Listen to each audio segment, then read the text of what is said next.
Seja muito bem-vindo ao primeiro Perguntas e Respostas, aqui do podcast Feel Fit.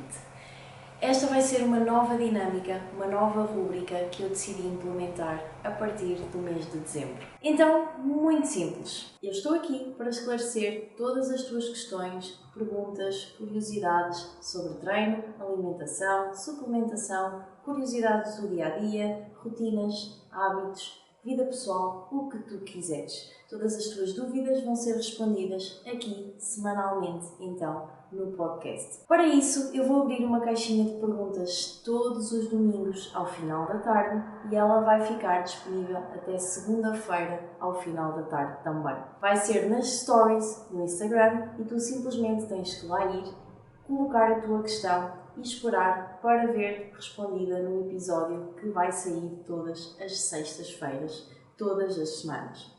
Mas não te preocupes, se por algum motivo em alguma semana tiveres alguma dúvida ou alguma pergunta que queiras colocar e já não vais a tempo da caixinha de perguntas, não te preocupes. Podes então enviar-me mensagem privada ou fazer-me chegar por e-mail que eu responderei então nessa mesma semana ou, se eventualmente já tiver feito a gravação, responderei na semana seguinte, o mais tardar. Eu vou fazer então os possíveis para responder a tudo, não deixar perguntas, não deixar dúvidas e vou sempre abrir então uma caixa, quer com o nome, portanto uma caixa aberta, quer também a possibilidade de tu deixares a tua pergunta em anónimo para o caso de não te sentires confortável com a divulgação da tua pessoa, alguma dúvida um bocadinho mais particular, está tudo certo e vais ter então também essa possibilidade. Vamos então começar aqui com as perguntas desta semana. Então, primeira pergunta. Filipa, deve-se pesar os alimentos em cru ou cozinhado? Esta é uma questão que me fazem imensas vezes e quase sempre que eu abro por caixinhas de perguntas me perguntam algo deste género. Não há uma forma certa, não tens de pesar ou cozinhado ou cru, tens de pesar como te dá mais jeito. Aqui a questão de seguir um plano alimentar e de pesar a comida e de controlar as calorias e as macros, o objetivo não é dificultar-te a vida, muito pelo contrário, é facilitar-te a vida, é tu saberes e gerir e saberes que estás a fazer a coisa certa independentemente do que quer que seja que estás a comer. Então, pesar cru ou cozinhado é individual. Há umas pessoas que vai dar mais jeito pesar cru, por exemplo, pessoas que cozinham só para si, ou pessoas que fazem preparação de refeições antecipadas, por exemplo, como é o meu caso. Então, eu faço preparação de refeições, eu sei que vou comer, por exemplo, X gramas de arroz na segunda, na terça e na quarta, eu vou fazer os tupperwares para segunda, terça e quarta. Como eu não quero que sobre comida, porque não quero deitar comida fora, então eu faço a soma do arroz que tenho que comer em cada dia e coloco logo em cru. Assim sei que o resultado final será a quantidade certa para os 3 dias. Agora, por exemplo, pessoas que cozinham para a família, ou pessoas que vão comer à casa da mãe, ou o que quer que seja, e a comida por algum motivo ou tem que ser partilhada ou já lhes é apresentada dessa forma, portanto cozinhada, não é? Nesse caso dará mais jeito, obviamente, à pessoa pesar a comida depois de cozinhada. Então, o que é que difere aqui? O que difere aqui é simplesmente a introdução, a referência que tu vais utilizar na aplicação que tu estás a usar para fazer a contagem das tuas calorias, ok? Portanto, o diário alimentar que tu estás a usar, no fundo. Porquê? Porque o peso em cru e o peso em cozinhado são diferentes, ok? Vamos imaginar o caso do arroz. O arroz, na sua cozedura, ele absorve água, certo? Portanto, as mesmas 30 gramas de arroz cruas, não é? Do arroz cru, não correspondem a 30 gramas de arroz cozinhado, porque aquelas 30 gramas vão absorver água, portanto elas depois de cozinhadas vão pesar mais. O arroz cerca de triplica o seu peso depois de cozido, portanto ele absorve muita água. Então, se tu num tacho puseres única e exclusivamente 30 gramas de arroz com água e sal, portanto não adicionaste rigorosamente mais nada, esse arroz depois de cozinhado tu vais a pesar, ele já não pesa 30, já pesa 90 gramas. Ele aumentou o seu volume calórico? Óbvio que não, porque é o mesmo arroz, é a mesma quantidade de arroz e a água não adiciona calorias ao alimento. Então, quer tu insiras 30 gramas de arroz cru, quer tu insiras 90 gramas de arroz cozinhado na aplicação que estás a utilizar para contabilizar as tuas calorias, está tudo certo, vai dar ao mesmo, ok? Então, não existe uma forma certa e uma forma errada. Existe a forma que te dá mais jeito de acordo com a tua realidade. Sempre tendo então em atenção que a referência que utilizas tem que ser na forma em que tu pesas o alimento. Ok? Pronto. Próxima pergunta então. Como saber se tenho um metabolismo lento? Então, gente, metabolismo lento não existe. Ok? Nem lento nem rápido. Não existe metabolismo lento. E isto pode doer a algumas pessoas, mas a verdade é que existem pessoas que se mexem pouco para aquilo que comem. Isso é que é o metabolismo lento. E lá está. Comer pouca quantidade de comida, em termos de volume de comida, não significa que estamos a comer poucas calorias. Ok? Isto é um erro muito comum. E há muitas pessoas que dizem que engordam até doar, porque efetivamente comem muito pouca quantidade de comida, mas aquela pouca quantidade de comida que comem, efetivamente aporta mais calorias do que elas gastam por dia. É pura matemática. Se tu não estás, por algum motivo, a perder peso, ou se tu por outro lado estás a engordar, o teu problema não é o metabolismo lento. O teu problema é que tu estás a comer mais do que aquilo que estás a gastar. Ponto final. Portanto, ou tu estás a mexer pouco, ou estás a comer demais, ou as duas coisas juntas. Isto está estudado e está validado cientificamente. O nosso metabolismo apenas sofre algum tipo de alteração, algum tipo de decréscimo a partir dos 60 anos. Estamos a falar aqui numa alteração de cerca de 1% ao ano. Portanto, em 10 anos, só aos 70 anos, é que o nosso metabolismo decresce cerca de 10%. Mesmo assim, será que isso é um impacto assim tão grande? Não é. Então não existe isto do metabolismo lento. Não tens como saber se tens um metabolismo ou não. Foca-te naquilo que tu consegues controlar. Simplesmente não tentes andar a arranjar desculpas para a tua falta de resultados. A maior parte das pessoas faz as coisas por feeling, simplesmente vai ao ginásio, mas não treina em condições. Até tem cuidado com a alimentação, sim, mas quando começamos a perguntar coisas como quantas calorias comes por dia, quantas gramas de proteína ingeres por dia, quantas gramas de hidratos de carbono, quantas a pessoa fica tipo, sei lá, mas eu tenho uma alimentação saudável. Gente, isso não chega. Ter uma alimentação saudável não chega, ok? Isso é o mesmo que ir à escola. Ir à escola não é sinónimo de nada. Sei lá se sou bom aluno, se não sou, eu vou à escola. Não tem nada a ver uma coisa com a outra. Eu tenho que ir à escola e tenho que saber o que é que ando lá a fazer. Eu tenho que estudar, porque se eu não estudar aquilo que é certo para cada disciplina, ir à escola não me vale de nada, não me é garantia de nada. E aqui funciona exatamente da mesma forma. Então, esquece o teu metabolismo, esquece essa ideia do metabolismo, preocupa-te em mexer-te mais e melhor e em comer aquilo que tens que comer na quantidade certa.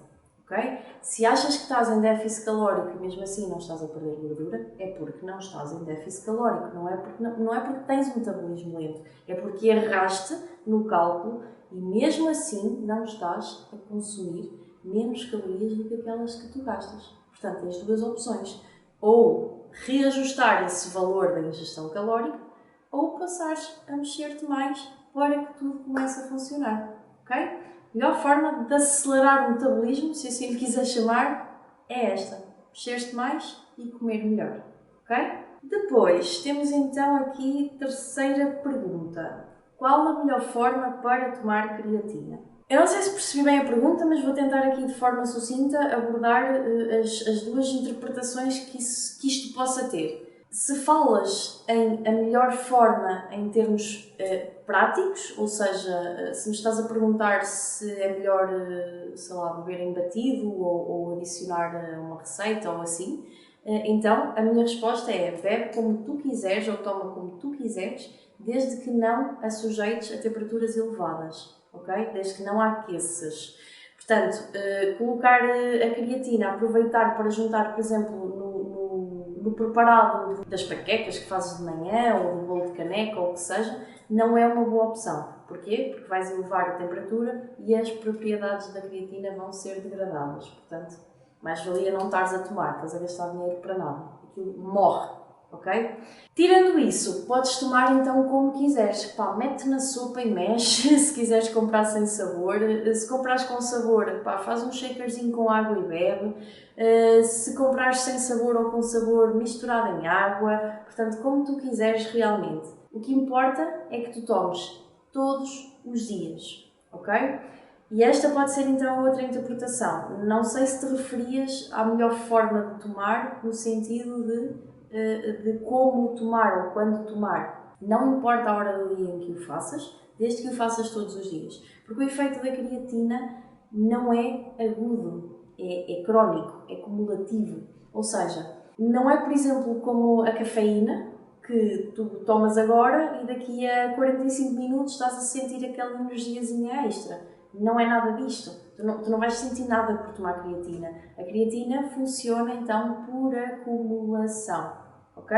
Então é quase como a pílula para as mulheres. Não importa a que horas, simplesmente toma todos os dias, ok? Dias de treino, dias de não treino, sempre. Pá, o que eu te aconselho é que tomes o máximo possível à mesma hora, porque assim crias um hábito e garantes que quase nunca te esqueces. Depois, próxima pergunta então. Cardio antes ou depois do treino? Esta também é uma dúvida bastante comum e que me colocam imenso. Cardio antes ou depois do treino? Temos aqui sempre que olhar quase que numa pirâmide do ideal para o menos ideal. Porque nem sempre o perfeito vai ser aquilo que dá para ser feito. Então, dentro da nossa realidade, nós devemos sempre escolher o mais perfeito possível. Não posso fazer 100%? Não faz mal. Deixa-me ver como é que é o 90%. Não dá para fazer... Ok, deixa-me ver como é que é o 80%. E devemos então ir nos situando nesta escala. Numas coisas vamos conseguir fazer o 80%, noutras coisas vamos conseguir fazer o 100%, noutras coisas vamos conseguir fazer o 50%. Está tudo certo. Isso tudo somado depois vai produzir determinado resultado. Enquanto que se estivéssemos sempre à espera de fazer tudo no 100%, provavelmente não ia produzir resultado nenhum, porque íamos ficar sempre bloqueados à espera que o 100 chegasse. E ele pode nunca chegar, ok? Lá está. O treino, ou seja, é o treino que tem que se encaixar na nossa vida e na nossa rotina, e não o inverso, ok? Não é a nossa rotina que tem que agora se encaixar no nosso treino, só para tentarmos fazer o 100, ok? Ninguém nos paga para isto. Portanto, continuamos a ter trabalho, continuamos a ter casa para lidar, continuamos a ter filhos, maridos, etc, etc. Então, isto tudo para dizer que o ideal dos ideais seria tu fazeres cardio a uma hora diferente do teu treino de força, ok? Separado, tanto quanto possível, por 6 horas, no intervalo de 6 horas, ok? Então, seria, por exemplo, fazeres o teu cardio de manhã quando acordas, em jejum, por exemplo, e depois fazeres o teu treino de força à hora do almoço ou ao final do dia. Ou vice-versa, fazeres o teu treino de força de manhã, fazeres o teu cardio e aproveitares a hora do almoço para ir dar uma caminhada, ou ao final do dia, depois de jantar, o que fosse, ok? Isto seria o perfeito, portanto, 1, 2 e 3. Este seria o 3, seria o top. Horas diferentes. Não sendo possível, o que é que será o mais ideal a seguir? Cardio a seguir ao treino de força, ok? Porquê? A menos que tu tenhas algum objetivo competitivo, no sentido de preparares para uma maratona ou seres atleta de ciclismo ou uma coisa qualquer, se não tens nenhum objetivo competitivo deste tipo, então tu tens que garantir que o teu máximo de recursos está a ser usufruído e está a ser aproveitado para aquilo que é o teu objetivo maior, que é construir um corpo mais tonificado, com mais massa muscular e com menos gordura.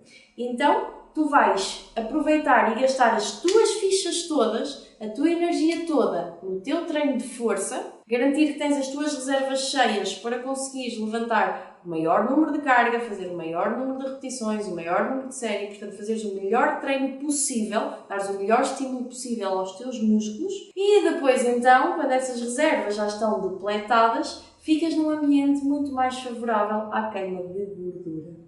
Então vais fazer o teu cardio a seguir ao treino. Porque se tu fizeres o teu cardio antes do treino, aquilo que vai acontecer é que vais gastar todas as tuas fichas lá no cardio, Portanto, vais gastar toda a tua energia, as tuas reservas de glicogênio, todos os teus recursos vão ser gastos no cardio e depois, quando devias estar a usar esses recursos para treinar pesado e construir músculo, já não tens. Portanto, vais acabar por fazer um treino mais frouxo, vais acabar por pôr em causa a tua construção de massa muscular e, consequentemente, também não vais otimizar a tua queima de gordura porque as tuas reservas de glicogênio estavam cheias e foi isso que tu tiveste a gastar no cardio, ok?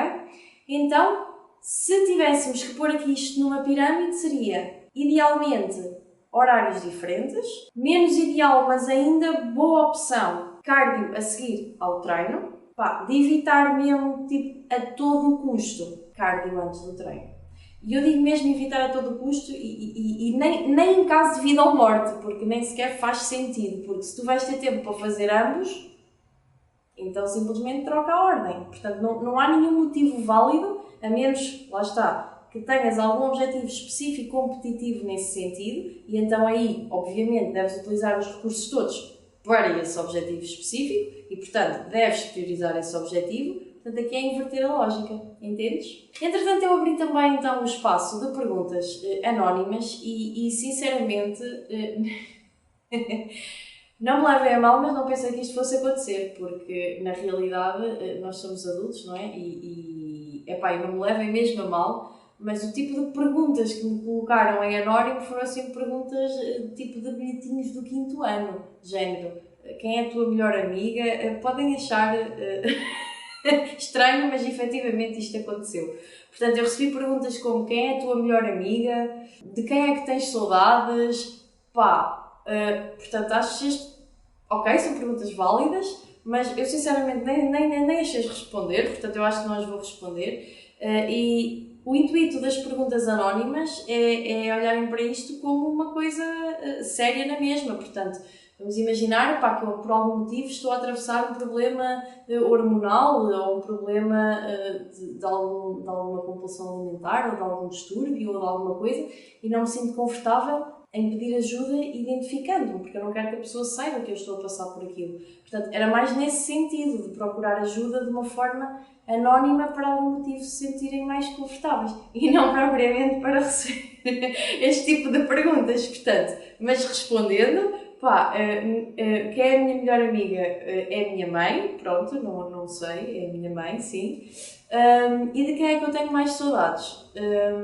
Na realidade, não sei. Porque podem achar que isto é uma coisa um bocado fria, mas a realidade é que eu não sinto saudades de ninguém no sentido em que eu creio profundamente que em tudo nós somos bichos de hábitos. Não é que eu não tenha pessoas do meu passado que às vezes me lembro delas, como é lógico, e penso tipo, já não estou com esta pessoa há muito tempo e gosto tanto dela e gosto das conversas e não sei o quê. Mas a realidade é que isso não me tira o sono e a minha vida segue bem da mesma forma. Então, não sei se pode chamar saudades ou não. Na realidade, não há assim nada que me tire o sono, não é? Portanto, não sei responder a esta questão. Mas pronto, é uma questão bastante profunda e agradeço a quem a fez e a quem fez todas as outras, naturalmente. E pronto, era isto então que eu tinha para responder esta semana. Já sabem, próximo domingo vou abrir novamente a caixinha lá no Instagram, domingo ao final da tarde, fica aberta até segunda ao final da tarde. Têm a possibilidade de colocar também então em anónimo, façam as vossas perguntas, tirem as vossas dúvidas, assistam, subscrevam, avaliem aqui com 5 estrelas no canal também, porque isso também ajuda muito a fazer este conteúdo a chegar a mais pessoas e também já sabem, se acham que isto vai ser útil, partilhem. Espero por vocês no próximo episódio e obrigada por terem assistido.